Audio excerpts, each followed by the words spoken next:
Welcome to the podcast in your skull, where the thoughts you try to bury come out to fucking scream.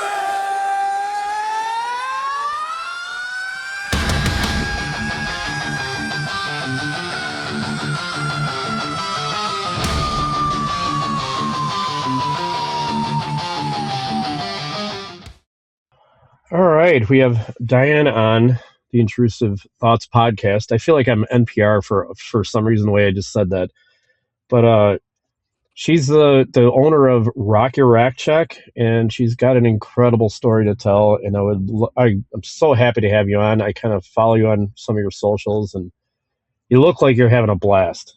And but your story, and how you came up with Rock Your Rack Check, and just the mic's yours right now.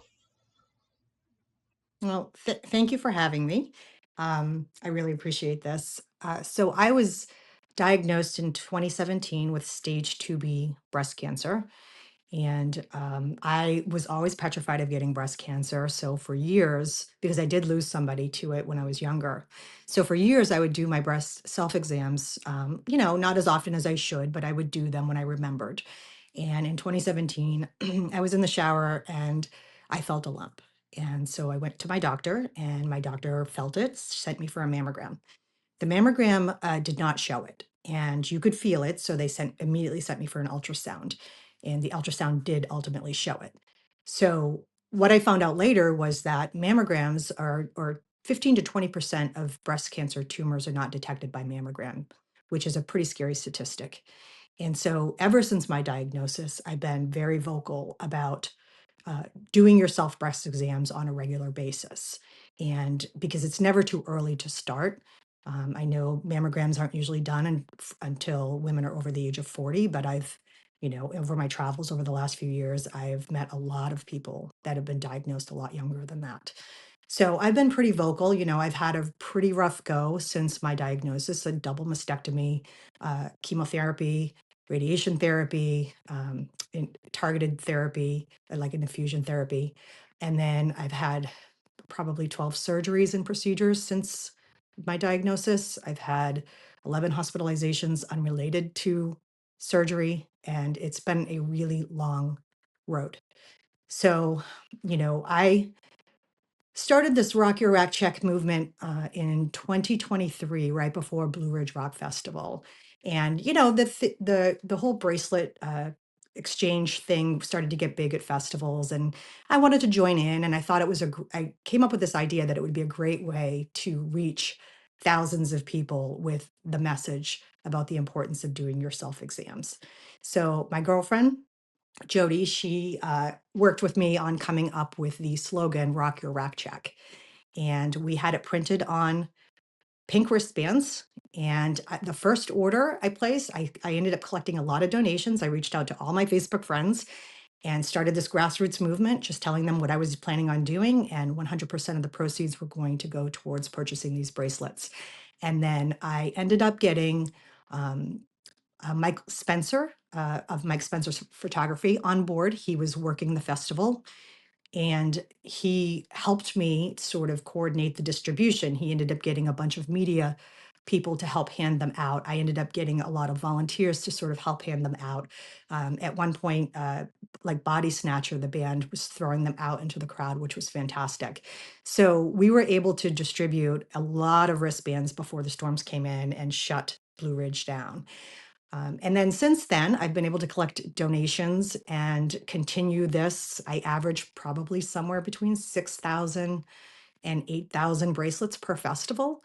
I usually attend 2 to 3 festivals per year. And so, I always get volunteers. I reach out, I get volunteers right before the festival.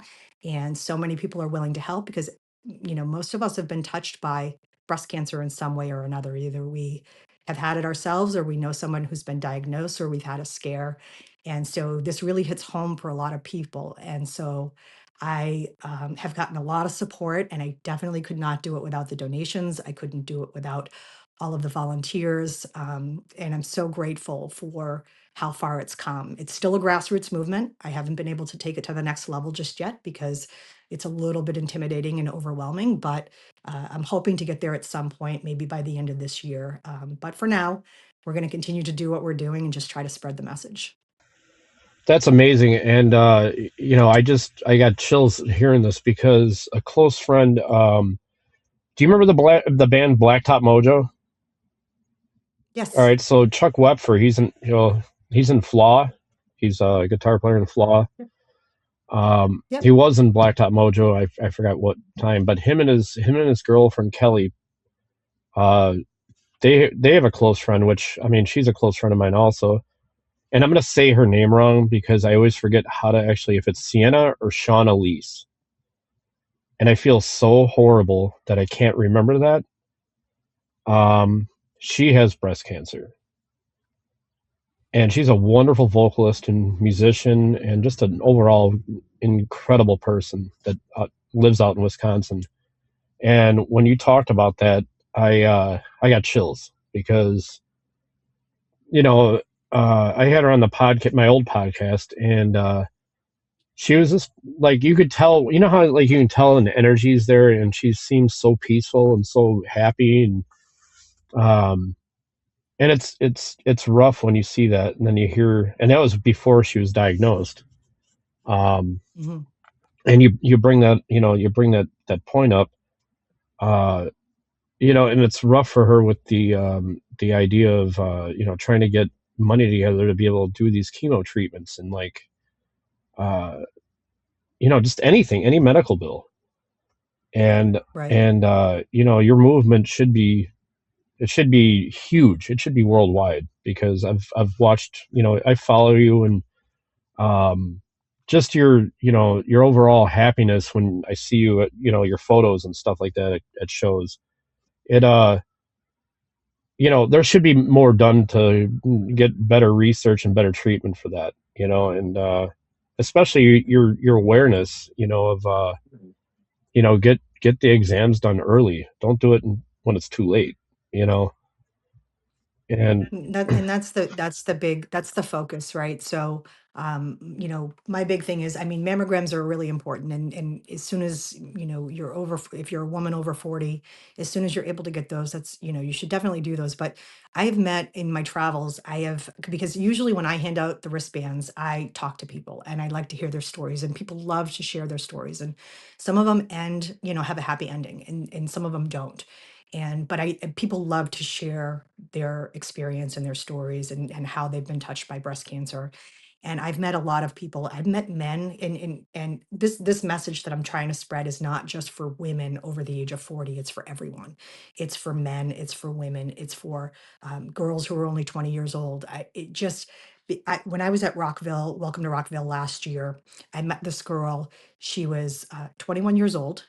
She beautiful girl, and she was diagnosed at 19 with stage 4 breast cancer. And I can't tell you, my heart just broke when she told me. And I just, um, it was hard. It was hard. And so, my thing is, I just want people to get in the habit of getting to know their normal, getting to know what their breasts look like and feel like, so that if they detect any changes, they can, get it checked out as soon as possible.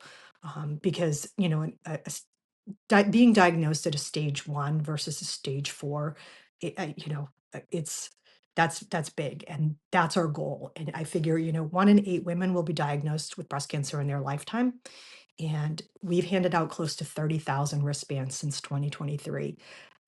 I'm hoping that we've helped at least one person, because then this would all be worth it if we did, you know. well, and the thing is too is in the sales side of things, not saying that that's sales, but they say 1 out of 10 people will say yes. And with Mhm. 30,000, I hope to God there's something roughly around 3,000 for you or whatever. You know what I mean? Um, I hope so. I yeah, hope so. And that's part of the reason why I like to talk to people when I hand them out. sure. I mean, we could throw them out in the crowds, and sometimes we do that, but I actually like to have that conversation and be like, this is what this is about, and this is why it's important. and people are so receptive, and they've been fantastic.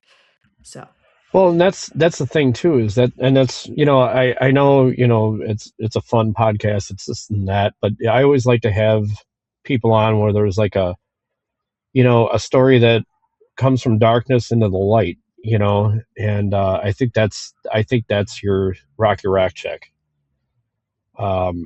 it You is. know, I'm trying to make a yeah, difference. yeah, I don't want to see anybody else go through everything that I went through. I'm just trying to make a difference, and hopefully, at some point, we will. I know somebody. I can't remember which festival she received one at, but she messaged me about a month later because she had looked at her bracelet and she ended up doing a self exam and ended up finding a lump. It turned out to be nothing, which was fantastic, but it was good to know that it worked for at least one person. So. And that's the goal. The goal of the wristbands is so that, people will wear them and hopefully they'll look down at them and they'll be reminded to do their breast self exams. And I know some people, that, they're not big bracelet people, so they don't wear them all the time. I've heard of some people putting it on their shower head so that when they're in their shower, it might be a reminder for them. Some people put it on their, I call it the shifter, but I don't even know what they call it anymore now that they don't have stick shift. But, yeah, some yeah. people put it in their car so that, and maybe when they're sitting at a stoplight, maybe they'll do their self exam. I'll be honest with you, like, you almost made me paranoid. I started feeling myself up, just checking things. I'm like, uh-oh, I forgot that. Yeah, men have these. Like, Yeah, yeah, I mean, yeah. If you have breast guys will tissue, you check can get their. breast Yeah, I cancer. was gonna say the guys will check their. Which I'm trying to be, PG here, but down under. And I Hmm. don't know why. I mean, that's obsessive at that point. But but yeah. Sorry, I'm like trying to be so like vanilla right now about it. And there goes what I was talking about earlier about the stand up. Uh, yeah, I feel like I do have some form of ADD, but thankfully it's like I can control that filter once in a while. Uh, yeah, but so a few years ago, well, more than a few years ago, there was a fest called Music Fights Back, and it was Prairie du Chien. Uh, Jeremy, and I can't remember his last name, and I hate it. I told you about this. I almost called you by your middle name. Uh, so like I have like name dyslexia, which is weird. Like, thank God I didn't try to say Diana backwards. I don't even know how the hell that would sound. You know, uh, Yeah, but it probably. but it was Music Fights Back, and it's unfortunate that it's just disbanded now. I don't know if he's still doing something with it, but it was about pediatric cancer, and um, it was a beautiful fest. And I'm getting chills. A close friend of mine played there. Vices. They had. Um, oh my God. They had Power Man 5000, which Merv, the bass player, is like a close friend of mine. Love the guy to death. Well, He's been on my old podcast, which I got another one coming up with him. But that fest, they would, the donations that came in would buy iPads or iPhones, whatever it was, and they would put on playlists of those fests on this device, so kids would be able to have a memory of that show. I love that. Yeah, That is yeah, amazing. and That it's unfortunate he's not doing it anymore. But yeah, I was gonna say like Saliva. That's what it was, because Wayne. That was a whole crazy story, which maybe this will kind of jog some memories. But Wayne from Saliva, I got to interview him a while back, and when he got off the cargo van, he's like, man, they didn't get me my Fireball. And just by chance, one of the security guards that I met had a cooler full of Fireball. And I told him, hey, Wayne from Saliva needs Fireball. He's like, if I can meet him, I'll give him a bottle. And of course, it was a great fest. it's a great cause as yours is. But those moments, even though that there might be something a little more somber, there's so much fun and so much beauty in things like that. But the awareness factor and like um, the stories that can be told, uh, even bringing up the person that you talked to at the last fest, um, that's amazing to me. As long as you have stories to tell, that's what drives that awareness, and that's what drives the cause even farther. Right. And Right. I you're agree. doing something very beautiful. And Thank you. yeah, Just like I said, just trying to make a difference. You know? yeah. So we talked off recording, and I don't know how to really even start this, but you told me that you're in law enforcement, but I would like to reel that back a little bit. Um, try to give even a little bit of a insight, maybe even somebody that wants to get into it. Maybe they only see the police officers driving back and forth and pulling people over for speeding tickets. There's a vast community of law enforcement that people don't really know, and you told me what you do, and I think it's pretty, through what you've been through, and you're doing that. You're a flipping hero, you know, um, and I mean, I appreciate hearing that. I definitely don't feel like that, but you should. um, well, thank you. I just, like I said, I just want to try to just make a difference in somebody's life, you know? Um, so yeah, I do work in federal law enforcement. I am an intelligence analyst, so I'm not arresting anybody. I do not have arresting authority. But I've been working for the same agency for 20 something years. I'm 51, so it's been a long time. And definitely have some interesting stories from early on during search warrants and things like that. And then it's just a balance of being doing that and being a single mom and all of that stuff and finding time for festivals and And it's kind of funny because now I'm trying to trigger some sort of story out of you. I feel like I'm literally interrogating you. I have the white light on you and saying, "What did you do at the Blue Ridge Rock Fest in 2023?" You know what I mean? Like I want to try to extract those stories, and like I said, we talked off air, and those on the spot things, sometimes you could bring them up. If you can't find, not fine, but you know what I mean. Like, I understand that, jogging memory. I mean, you should know that, especially, like, right. uh, but Well, my chemo brain kind of takes over sometimes, and I forget a lot of things. So you're bad with names. Well, guess what? I'm bad at remembering just about everything. I know, because when we talked about, like, you said you need reminders and stuff like that, and then when you said that, I felt bad, but I also was like, all right, well, I'm gonna send constant reminders. I almost felt like I was your dad for a second. Like, hey, you got to get on the podcast. Go wash the dishes. You got to clean up Right. your room. Oh, absolutely. Yeah. My superpower is that I always think that I have more time than I do. And I think I'm going to be able to squeeze all these things in. And then I get distracted by 12 other things that weren't on the list. And then, you know, so I'm glad that you did send me all those reminders. But I do, Blue Ridge Rock Festival, that was kind of wild in and of itself. So I think that was my third Blue Ridge Rock Festival. Now, I always go to festivals alone.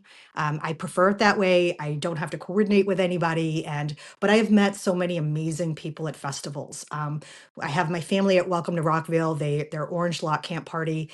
They're an amazing group of people, and there's been other groups that have just taken me in like their own. Louder Than Life. I have another group. It's with the Reverend of Rock, Tony Thomas. And they've kind of adopted me as well. And it's just been, I've met some of the most incredible people. And so Blue Ridge Rock Festival in 2023, when I first started this, if anybody remembers it, it was an absolute, and can I swear, it was an absolute disaster. I'll just say disaster. That's fine. Um, I could have and bleeped it. If you it's swear, still that's fine. okay. Okay. Well, it's still my favorite festival.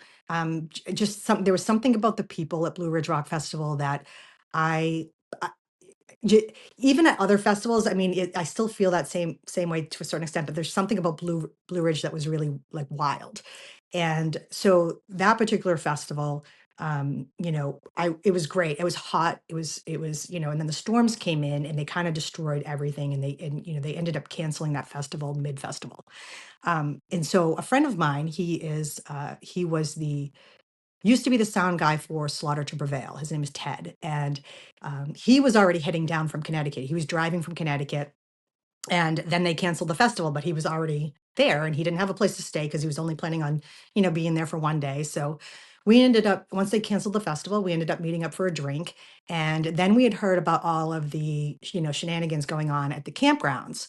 And there, I think Shinedown, Zach, I think they might have gone into the campgrounds and played.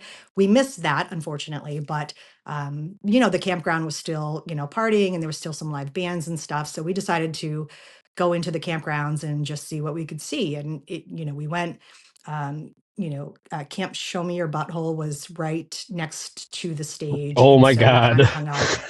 Yeah, yeah, that's I haven't seen them in a while. I think they were at Louder Than Life. That group was at Louder Than Life, maybe 2 years ago. I can't remember, but yeah. So we kind of hung out. We listened to some bands. It was a great time.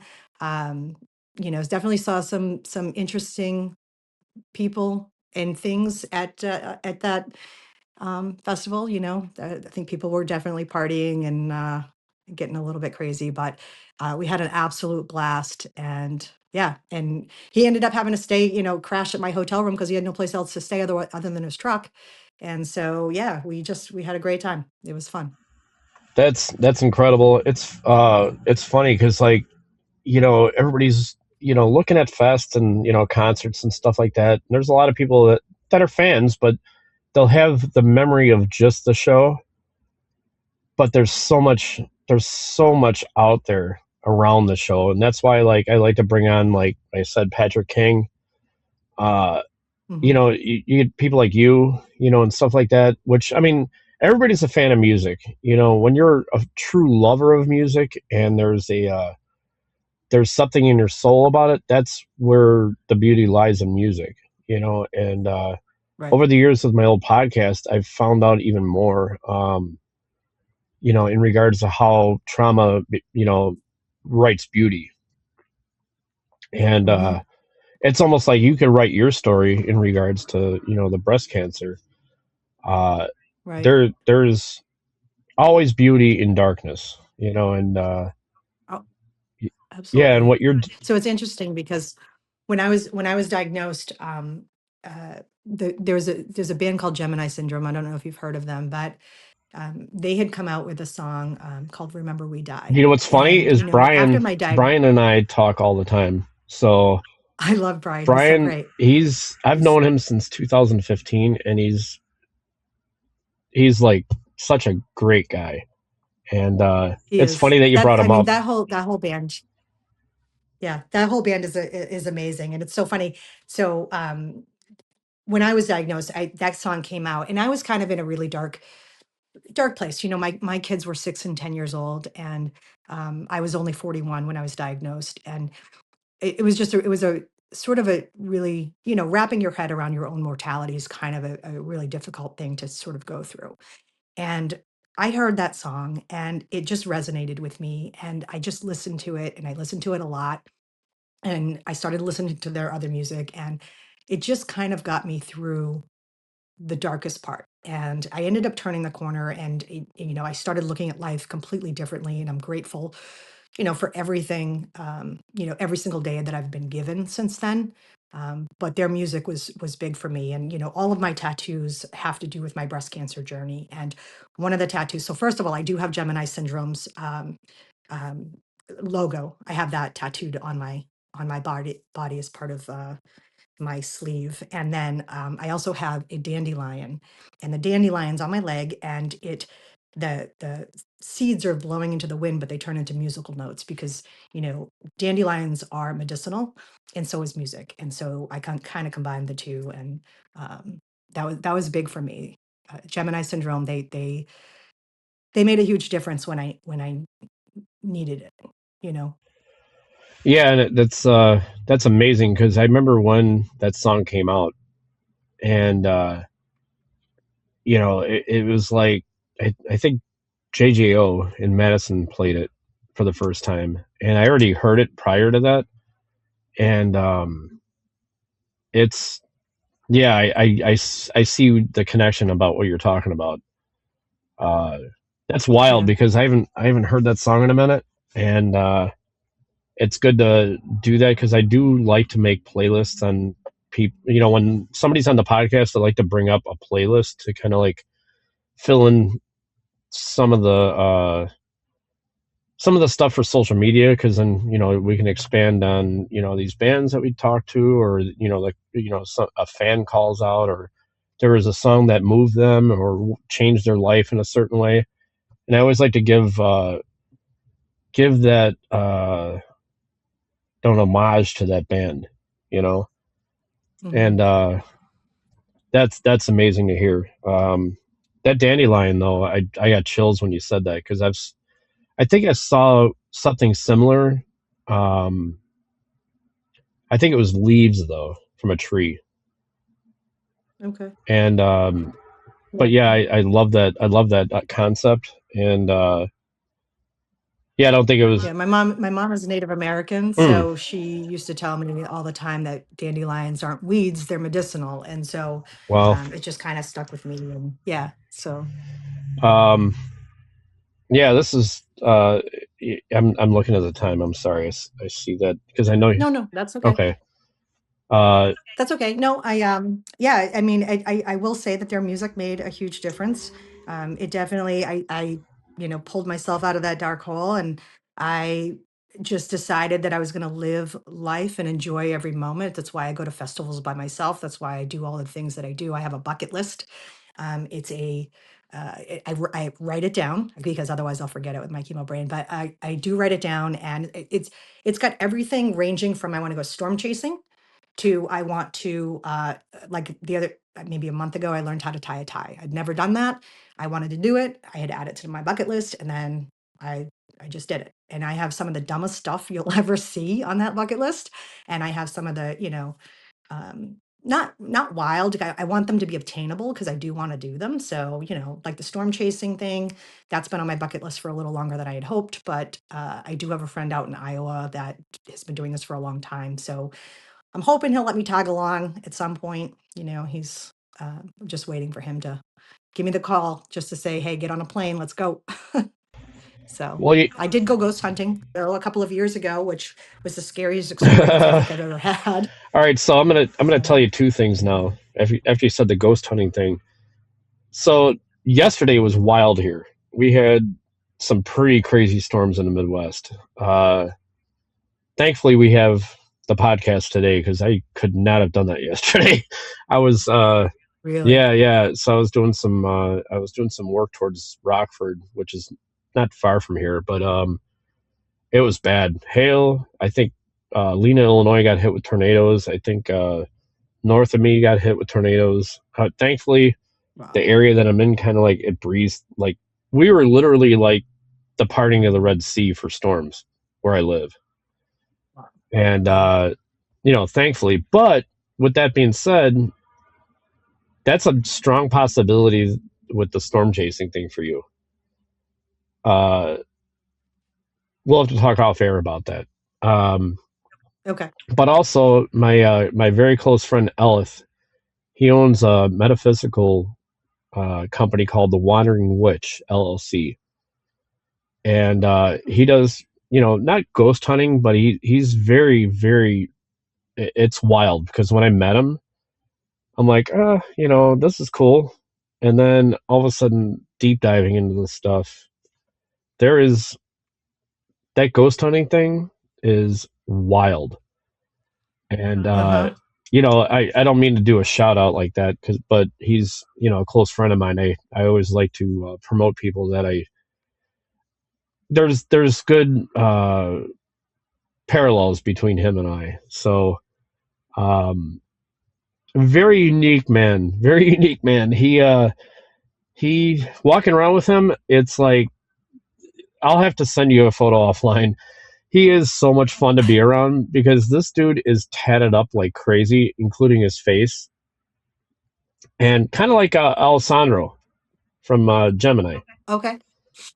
Yep. Yeah, and but he's definitely a little heavier. Not bad, but he's definitely heavier than Alessandro. I think that dude weighs about as much as a work boot.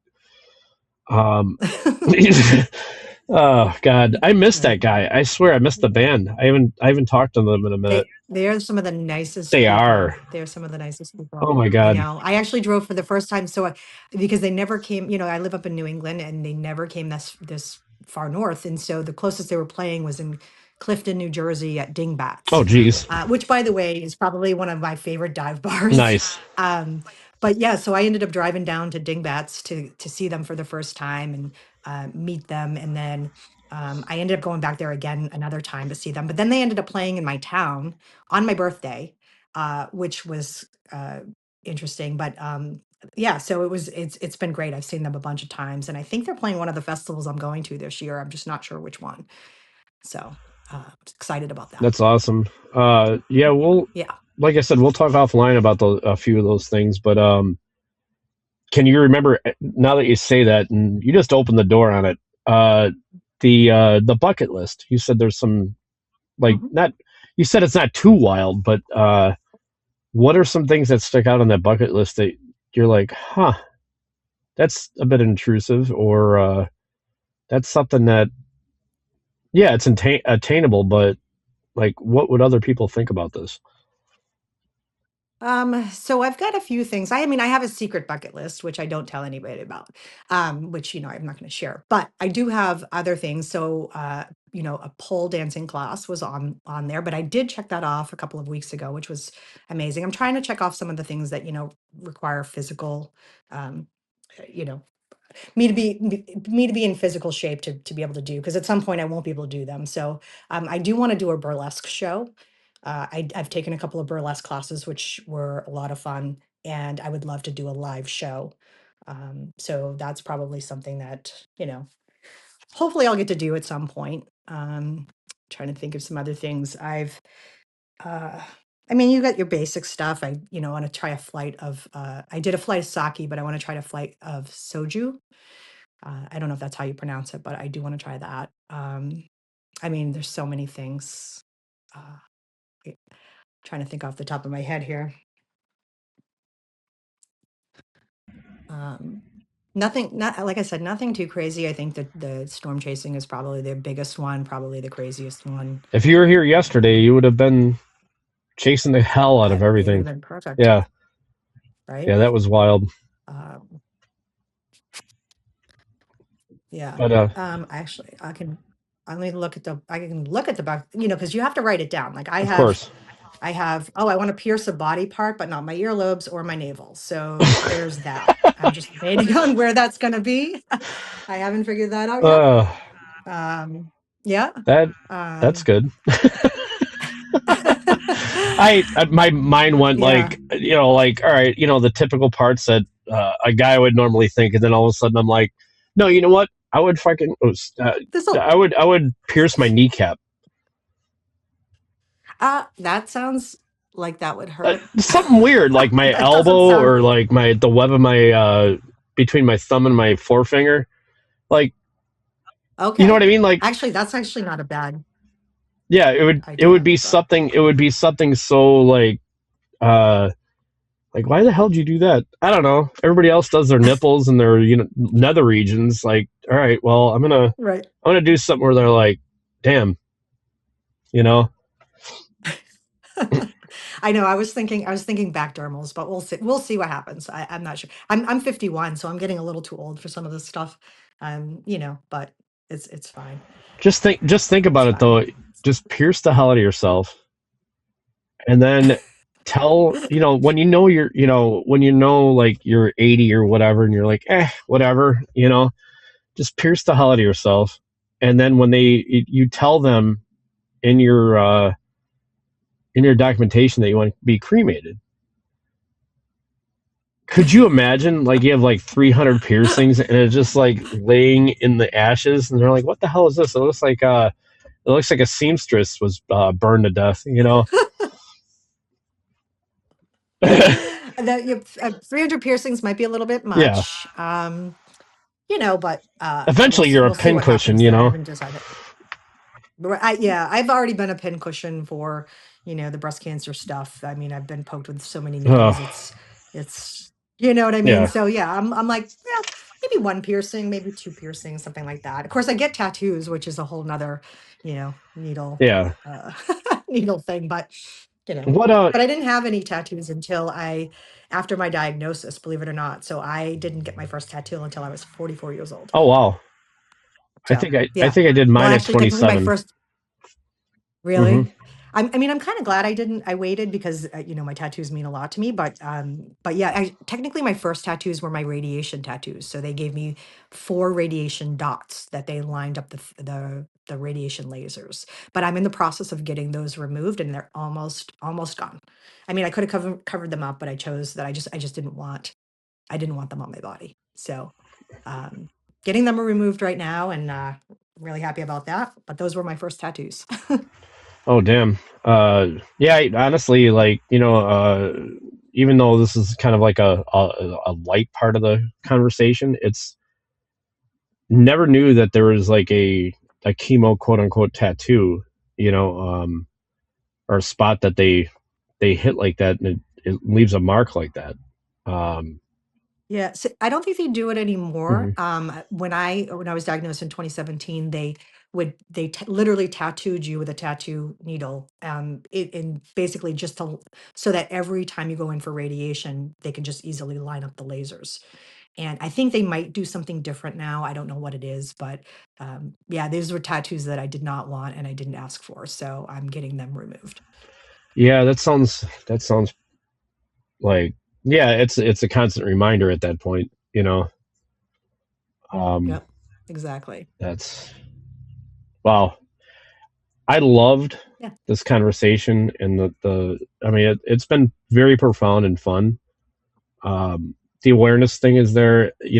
I'm actually proud of this podcast and this interview because of the fact that it's vastly different than, like I told you off air. And it's that's the reason why I kind of shifted and pivoted with this one, is because I want everyone to be able to be on it, whether you're a comedian, whether you're doing what you're doing. I think everybody deserves a voice, and like I said, this is a different run. It's a new run, and I appreciate you being on such a new podcast in a sense. Um, we're gonna gain. I appreciate you giving me a voice and Oh, for and sure. getting the message out there because the more people I reach, I think the bigger difference we're going to end up making. So that's really important. I would love for you to give But it, all your info at the end of this. Your name. Well, the movement name, where you can find everything. Any donations that can be accepted, of course, will be in the links in the bottom of this. Um, okay. and we'll send it everywhere. It actually re-inspired me with certain things too. So, and again, we'll talk off air about it. Um, Okay. but it's been wonderful to talk to you. And like I said, you have the mic right now. Just give all the info, and then we'll end it. But don't hang up, of Okay. course, because it's Well, going to have to run. okay. No, so thank you again for allowing me to, be part of the podcast. The movement is called Rock Your Rack Check. I have Instagram and I have Facebook under that name, Rock Your Rack Check. That's where I try to be transparent. So we do collect donations under a GoFundMe, and I will post all of the donations. I post screenshots of. I have it kept in a separate account, so I post screenshots of the account, the money going in, the money coming out, and then I'll post invoices showing, just to try to be as transparent as possible. So my plan this year is Welcome to Rockville. That's my first festival. I'll have somewhere around 7 or 8 thousand bracelets to hand out for that festival. So I'm looking for volunteers for that. I have representation out at Sick New World, which I think is at the end of this month. It might even be, it's either this week or next week. I can't remember. So my friend Clint, he is down in Texas and he's going to be heading over there. He's going to be handing out some wristbands there. I was invited to go to Michigan Metal Fest so that I can hand out wristbands there. Steve Maple, he has been fantastic and has been supporting me since he's, started following me, which was really great. I'm also planning, hopefully, going to incarceration. It depends. My daughter, I might be bringing my daughter to her first festival, even if she wears headphones the whole time. I just want her to experience what an amazing community it is. And then finally, I'll be at Louder Than Life. Lord willing, I'll be at Louder Than Life to hand out wristbands there. So that's where I'll be. Usually, I will post if anybody wants to help out, volunteer for any one of those festivals to help hand out wristbands. I will absolutely take names and reach out as soon as the festival gets a little bit closer. Once I have logistics put together, and then, anybody that wants to donate, you said the link will be available to them. If they go to the Rock Your Rack Check page, the GoFundMe link is available there as well. And yeah, I'll do this as long as there are donations and volunteers, and we'll just keep trying to get the message out there. So thank you. Yeah, we'll definitely, we'll share the heck out of it. And, anytime you need anything, we'll try to do our best for you. It's a great awareness and a Right. great movement. There should be more, there should be more out there and more resources out there for all different types of cancer too. It's unfortunate that hasn't been really, for the lack of a better term, curable as much as it should be. It just, it's sad, and with you bringing the way you're doing it through the fest and everything, I think you're making it easy enough for people to, understand that, it's not so bad. Just go get it checked. Don't be afraid of it. Don't be ashamed of it. And, we're all here for those people in that community, Right. but that's what I mean. The beauty lies in trauma, and, Okay. yeah. And I really appreciate you coming on.